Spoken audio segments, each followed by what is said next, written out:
My name is Emily Carter. At 32, I've built an interior design empire that's transformed homes across the country. Magazines call me a visionary.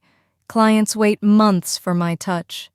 But growing up, my family thought I'd never make it. My older brother, Nathan, was always the golden child. Lawyer, Ivy League, perfect. When my firm landed a massive contract last year, I decided to treat my family to a luxury Alaskan cruise, 7 days, penthouse suites, all expenses paid, $80,000 straight from my account. I thought it'd finally prove my worth. But on the third night, at a formal dinner, my mother looked across the table and said, "Emily, you just don't fit in with people like this. If you're watching, drop a comment with where you're tuning in from. Hit that like button. Subscribe to hear how I turn their world upside down." I grew up in a tidy suburb outside Chicago. Our house wasn't the grandest, but my parents, Richard and Linda, made sure it screamed status. Freshly painted shutters, manicured lawn. My father was a corporate accountant, always in a suit, boasting about his firm at neighborhood potlucks. My mother ran a boutique law practice, specializing in high-profile divorces. She loved name-dropping clients. Then there was Nathan, 3 years older, with his polished smile and straight-A report cards. By age 10, I knew the score. Nathan was the star. I was the extra. My parents obsessed over appearances.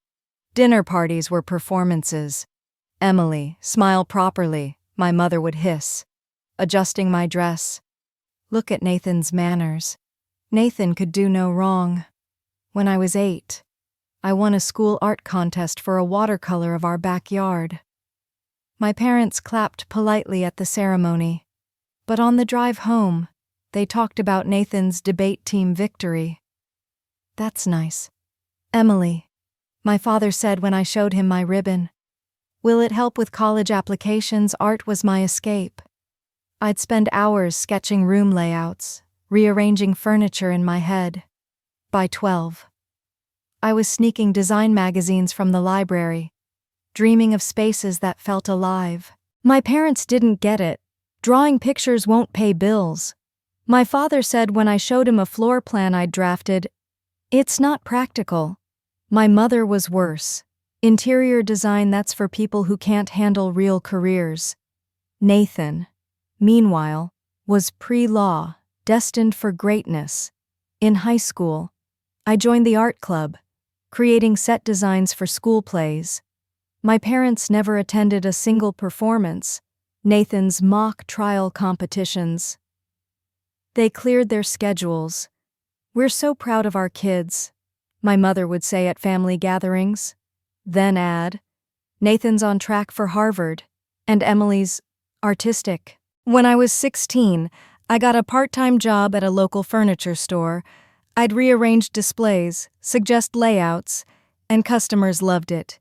The owner, Mrs. Delaney, saw something in me. "You've got an eye, Emily," she said. I saved every paycheck for design software.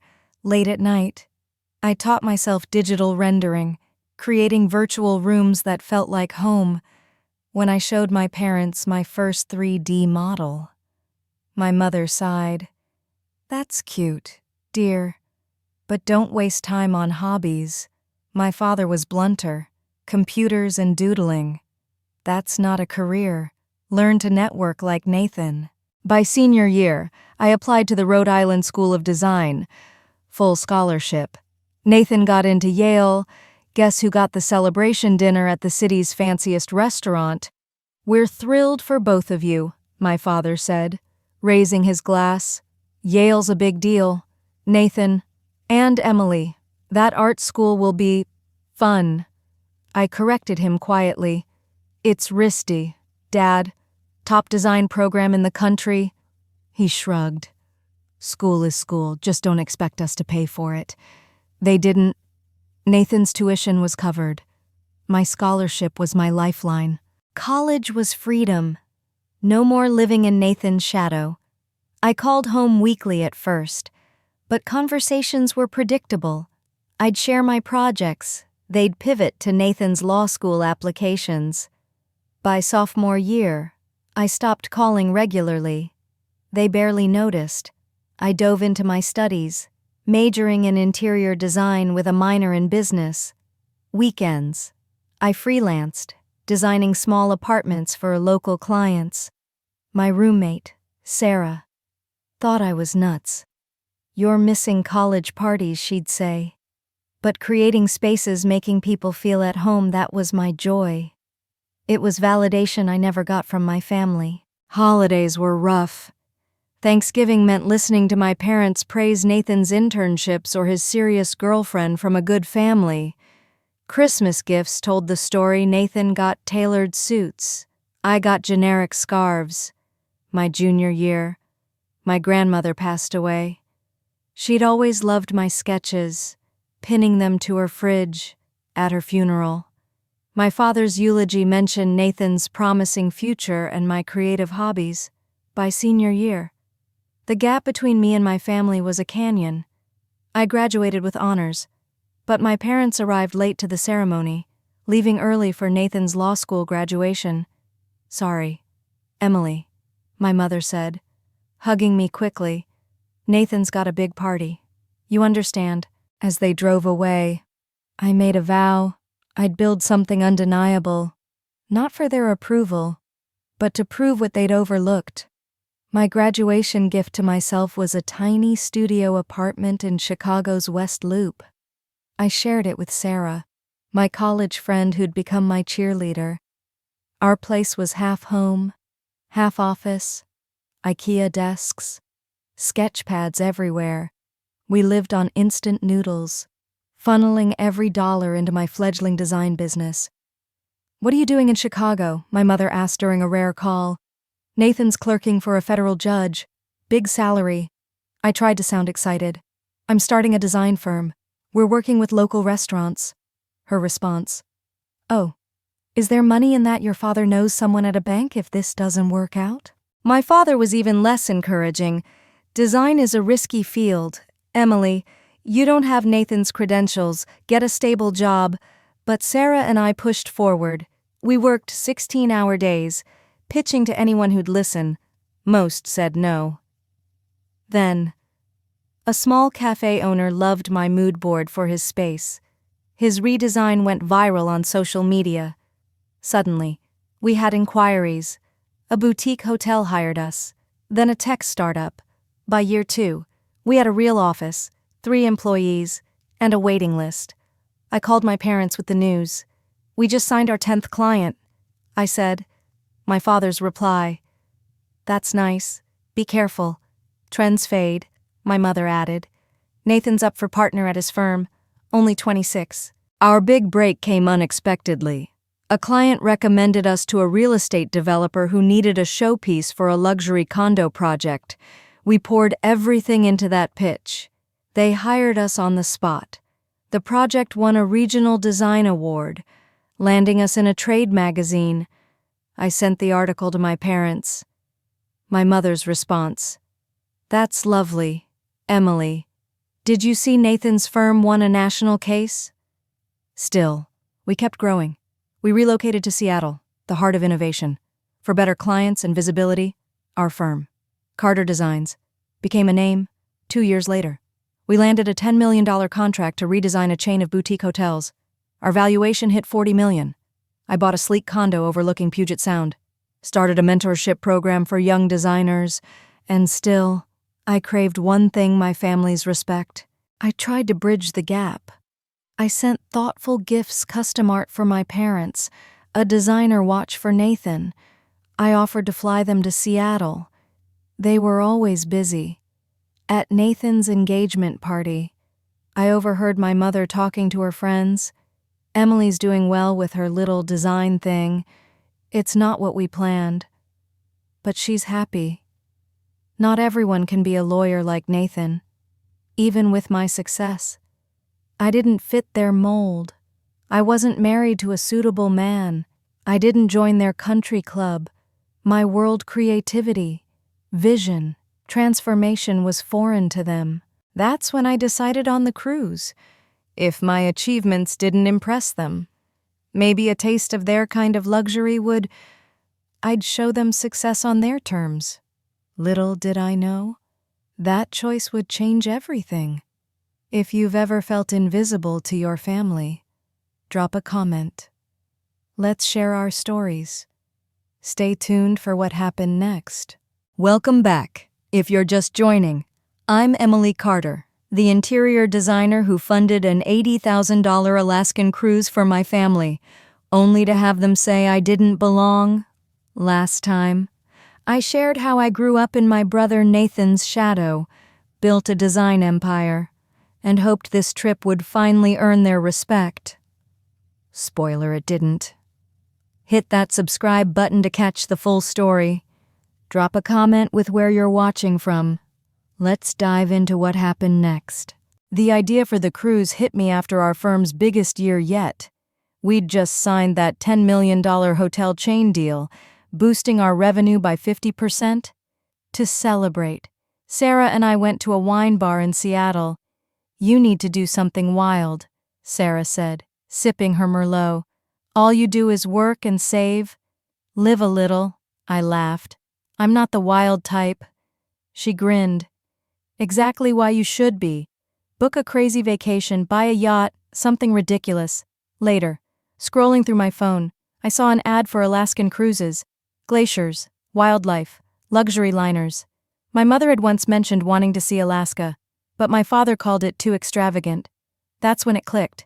I could give my family the vacation of their dreams. Maybe then, they'd see me. I called a luxury travel agency the next morning. The agent recommended the Silver Horizon, a 7-day Alaskan voyage known for its exclusivity. "The penthouse suites are the best," she said. "Private balconies, personal butlers." I didn't hesitate. Book 4 penthouse suites, all-inclusive, private excursions, gourmet dining, spa packages, everything. The total $80,000. I wired the money without blinking, picturing my parents' faces. That night, I called them, buzzing with excitement. "Mom, Dad, I have a surprise," I said. My mother sounded distracted. "We're heading to Nathan's promotion dinner." "What is it?" I took a breath. "I've booked us all on a luxury Alaskan cruise. 7 days, penthouse suites, all expenses paid. The Silver Horizon, top-tier ship." Silence. Then my mother spoke. "A cruise that's unexpected." I pushed on. "We'll see glaciers, whales, Juneau, Ketchikan. It's incredible." My father chimed in. "Sounds pricey." "When is this?" I gave the dates. 3 months out. My mother hesitated. "We'll need to check our schedules. Nathan's wedding is that month." I sweetened the deal. "It's a rare itinerary. Books out years in advance. I got us priority." That shifted their tone. "Priority," my father said. "Well, that's something. We'll need proper attire. Linda can't show up looking average." The call ended with them discussing outfits. Not a single thank you. I felt a familiar sting but brushed it off. They'd come around. Calling Nathan was no better.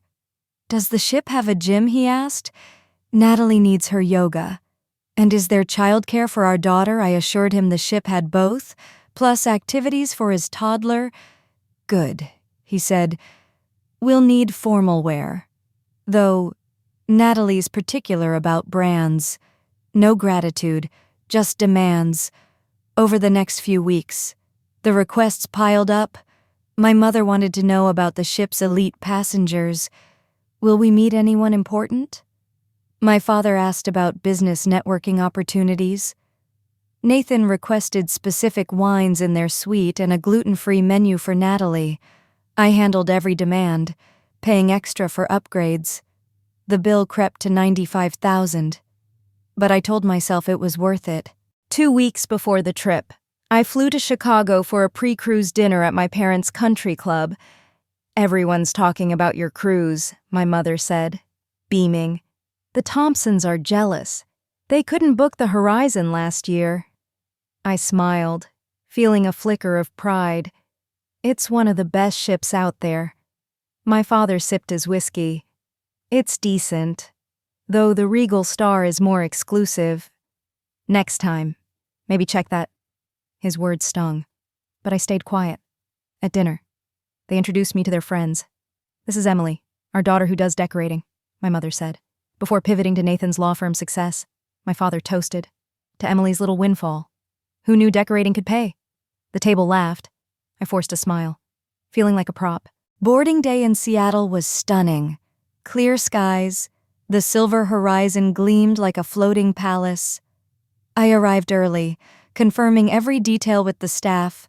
VIP check-in was flawless champagne, personal escorts. When my family arrived, they were impressed. "This is something," my father said, eyeing the marble atrium. My mother scanned the crowd. The Hendersons cruised with silver last year. They said it's elite. Nathan and Natalie arrived with their daughter, Lila, and enough luggage for a month. Natalie inspected the welcome drinks. French champagne, nice. Our butler, Marcus, led us to our penthouse suites, spacious, plush, private balconies with glacier views. My mother gasped, "This is divine." My father nodded. "Good location. You can see everything." Nathan, of course, compared it to a suite he'd seen online, almost as big as the presidential suite.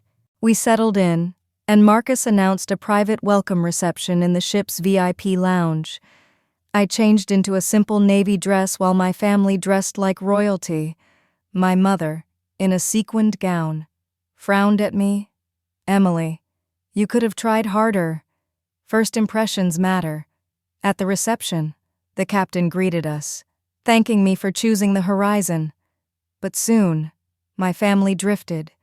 My father bonded with a retired CEO. My mother joined a group of women dripping in diamonds. Nathan and Natalie networked with a tech mogul. By dinner, I was seated at the captain's table, an honor I'd paid extra for, but at the far end. While my family chatted with the captain, "Your family's charming," a woman beside me said, "Your brother was telling us about his law firm. Such a star." I nodded, not mentioning I'd funded the trip. The next day, we docked in Ketchikan.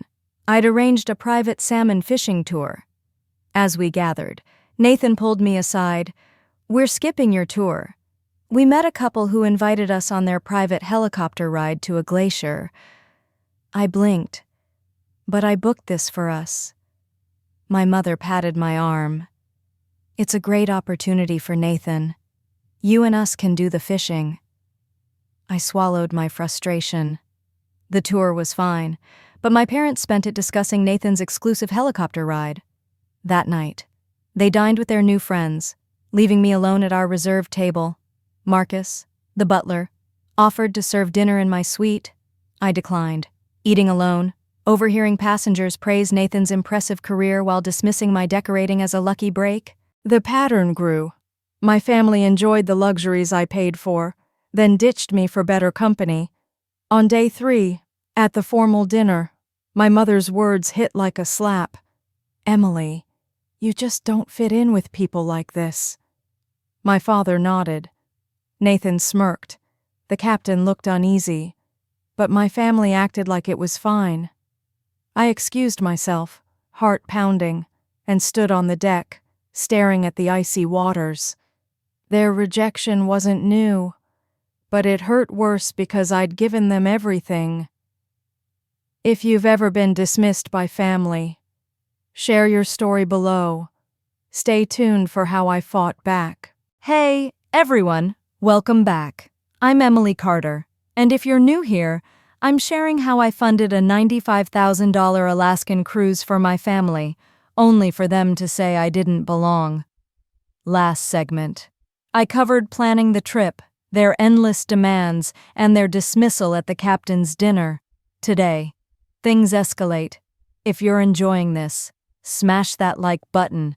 Subscribe for the full story. Drop a comment with where you're from. Let's get into it. After my mother's comment at dinner, I couldn't sleep. Her words looped in my head. "You just don't fit in with people like this." I'd spent $95,000 to give them a dream vacation, and they still saw me as the odd one out. I sat on my suite's balcony, watching the stars over the glacier-lit sea, feeling decades of rejection crash over me. Growing up, I was never enough. Not smart like Nathan, not polished like Nathan. Now, I was a multi-million-dollar business owner. And still, I didn't fit. I called Sarah, my best friend, at 2 a.m. What's wrong?" she asked. Groggy but concerned, I spilled everything: their entitlement, their social climbing, my mother's cruel words. They're living like kings on my dime and treating me like I'm tagging along, I said, voice breaking. Sarah was livid. That's not just ungrateful, it's heartless. You're funding their fantasy, and they're spitting in your face. I wiped tears. Why do I keep trying to prove myself? Sarah's voice softened. Because you love them. But you don't need their approval. You've built a $40 million company. You're a rock star. They're the ones who don't fit in your world. Her words sank in. I'd spent my life chasing their validation, letting them define my worth. No more. As dawn broke, I decided I wouldn't leave the cruise, but I wouldn't be their doormat either. I had power here. I paid for everything. It was time they felt that. When Marcus brought my morning coffee, I asked, "Can I change our suite arrangements mid-cruise?" He paused. Surprised? It depends. Miss Carter, as the primary account holder, you have options. What are you thinking? I took a breath. I want to explore moving my family to different cabins, and I want to know about the presidential suite. Marcus nodded. I'll arrange a meeting with the cruise director. An hour later, I met Sophia, the cruise director, in her office. She was polished, professional. Miss Carter, you're considering changes to your family's accommodations, she asked. I nodded. They're in penthouse suites. I'm wondering about standard cabins on lower decks, and if the presidential suite is available for me. Sophia checked her tablet. The presidential suite is free after Juneau tomorrow. It's pricier than the penthouse suites. I waved it off. Money's not an issue. Show me both options. She toured me through the presidential suite, a massive space with a private deck, hot tub, and dining room. Then, the standard cabins on deck 5. Small, basic, perfect contrast. If I do this, when could it happen? I asked. Sophia checked the schedule. Your family's on a shore excursion in Juneau tomorrow from 9 to 3. That's a good window to move belongings. I nodded. And as the person who paid for everything, do I need their approval? Sophia's eyes twinkled. As the primary account holder, you have full authority. It's your call. Back in my suite, I stared at the authorization form. Was this petty? No. It was justice. My family thought I didn't belong. Fine. I'd show them whose world they were in. I signed the form and handed it to Marcus. The plan was set. The next morning, my family left for their Juneau excursion, clueless. At 10, Sophia confirmed the presidential suite was ready. By noon, staff began the move. They packed my family's belongings with care designer clothes, Nathan's golf clubs, Natalie's yoga gear, and transferred them to deck 5. My things went to the presidential suite, a palace of luxury that made the penthouse suites look modest. By 2, it was done. Their key cards were reprogrammed. They'd find out when they returned. I felt a mix of nerves and resolve. This wasn't about revenge. It was about respect. At 3:15, I waited in the ship's atrium, heart racing. My family walked in, laughing from their excursion. My father saw me first. Emily, you missed a great day. The guide was a wildlife expert. I smiled tightly. Glad you enjoyed it. A staff member approached. Mr. and Mrs. Carter, Mr., Nathan, Mrs., Natalie, your new keycards are at the desk. My father frowned. New keycards. There's a mistake. The staffer was calm. No mistake. Your accommodations have changed. Please follow me. My family turned to me, confused. Emily. What's this? My mother asked, voice sharp. I stood tall. I've moved you to standard cabins on deck 5. Comfortable, but not the penthouse suites. I've taken the presidential suite for myself. Nathan's jaw dropped. You can't do that. Sophia stepped in, as the primary account holder. Miss Carter has full authority. Your belongings were moved carefully. My mother's face paled. Why would you do this? I looked at her. Steady. Last night, you said I don't fit in with people like this. I've spent $95,000 on this trip, and you've treated me like I don't belong. So, I decided I should enjoy the luxury I paid for. My father's voice was low, angry. This is absurd. You can't just move us. I held his gaze.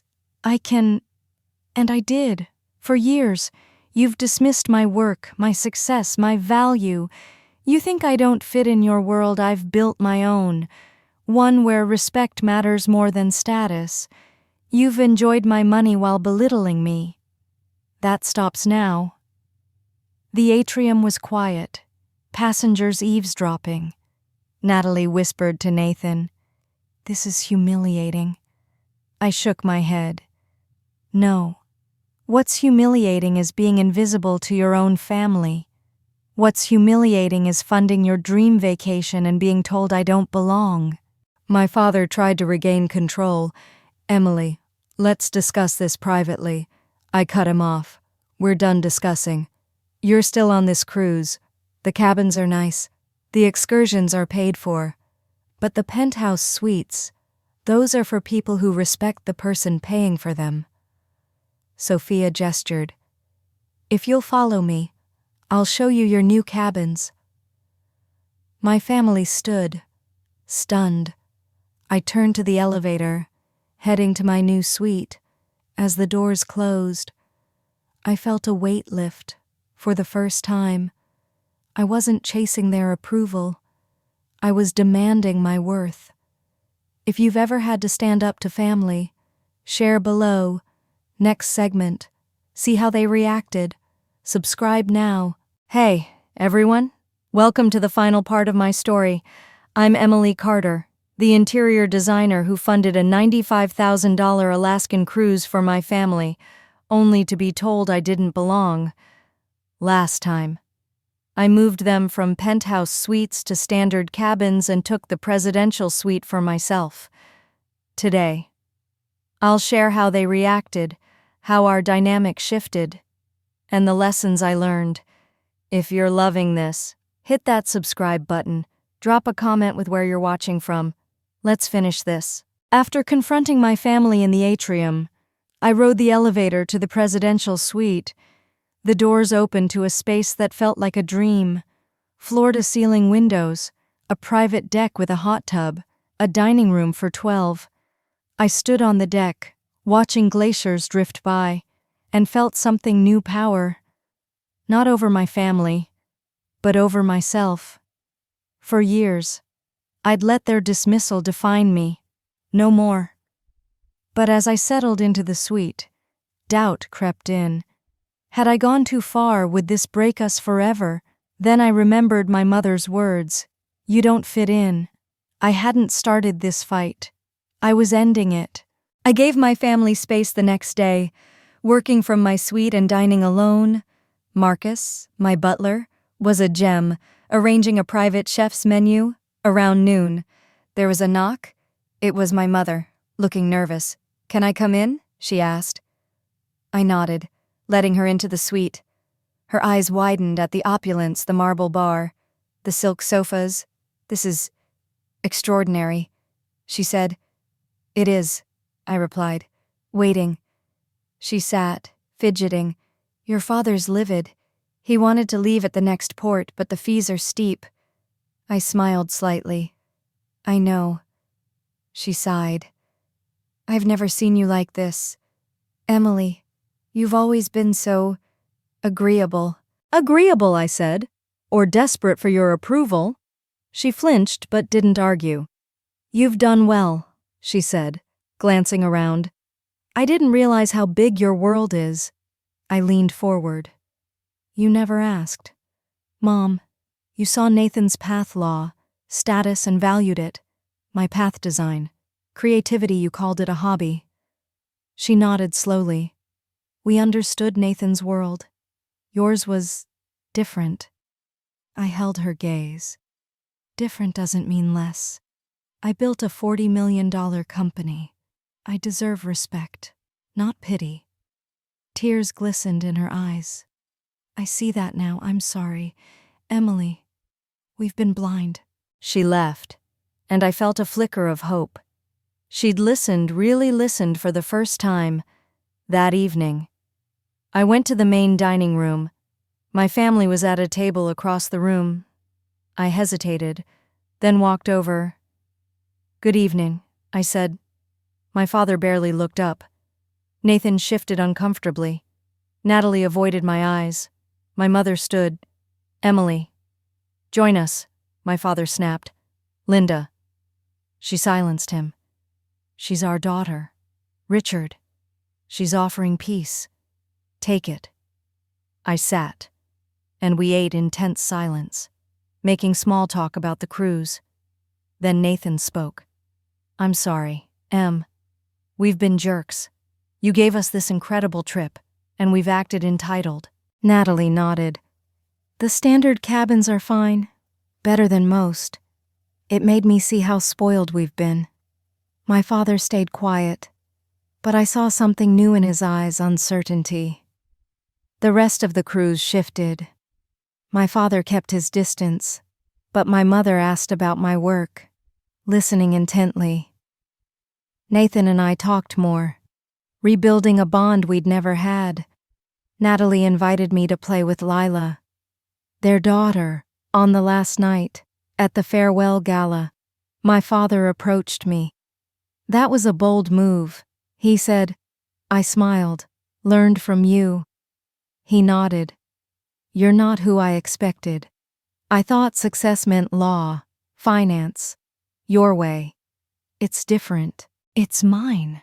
I said, I built it from nothing. That's worth something. He paused. Your company's at 40 million, I nodded. Maybe back home. You can explain what you do. I'd like to understand. It wasn't an apology, but it was a start.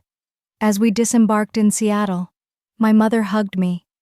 Thank you, Emily. Not just for the cruise, but for showing us who you are. Nathan grinned.